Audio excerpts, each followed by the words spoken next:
गढ़चिरौली जिले के आलापल्ली में महिलाओं के आर्थिक स्वावलंबन और स्थानीय सागवान को नई पहचान देने की दिशा में एक महत्वपूर्ण पहल की गई है। जिलाधिकारी अविशांत पंडा के हाथों प्रगत काष्ठ प्रक्रिया एवं प्रशिक्षण केंद्र का लोकार्पण किया गया। जिला नियोजन समिति की वर्ष 2024 और 25 की नावीन्यपूर्ण योजना के तहत करीब 1,59,00,000 रुपए की लागत से इस केंद्र का निर्माण किया गया है। पारंपरिक रूप से पुरुषों को क्षेत्र माने जाने वाले कारपेंटरी व्यवसाय में अब महिलाओं को आधुनिक और व्यावसायिक प्रशिक्षण दिया जाएगा। इसका उद्देश्य महिलाओं के लिए रोजगार और स्वयं रोजगार के स्थायी अवसर पैदा करना है। गढ़चिरौली की गुणवत्तापूर्ण सागवान पर स्थानीय स्तर पर भी प्रक्रिया कर फर्नीचर और अन्य काष्ठ उत्पाद तैयार किए जाएंगे। प्रशिक्षण पूरा कर टेबल और ट्रे जैसी वस्तुएं जैसे तैयार करने वाली मुक्ताबाई भुपलीवार, कविता मुड़करी, संध्या ठाकरे, राजलक्ष्मी पोपेली और लक्ष्मी पेदी का इस अवसर पर सम्मान किया गया।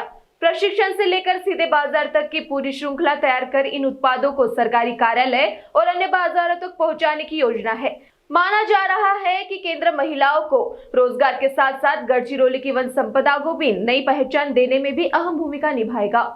NTV 24 के लिए गढ़चिरौली से सेवा पवार की रिपोर्ट।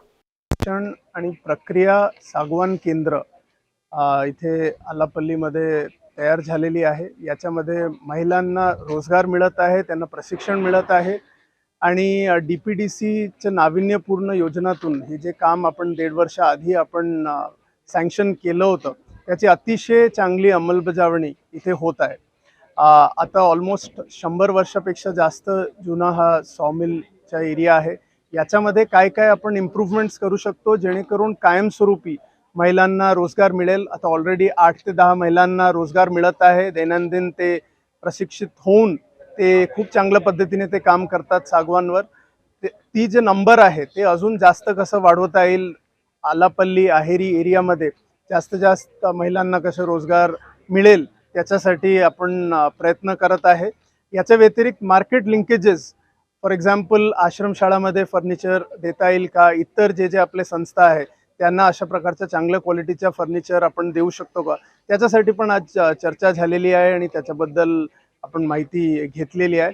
तो एकंदरीत अतिशय चांगली सुरुवात आहे, पण याला आता आपल्याला पुढे घेऊन घ्यायचं आहे। याच्यासाठी FDCMनी ऑलरेडी चांगलं काम केलेलं आहे, याच्या पुढे पण करणार मला याची पण खात्री आहे। त्याच्यासाठी जिल्हा प्रशासन पण त्यांना पाठीशी देणार।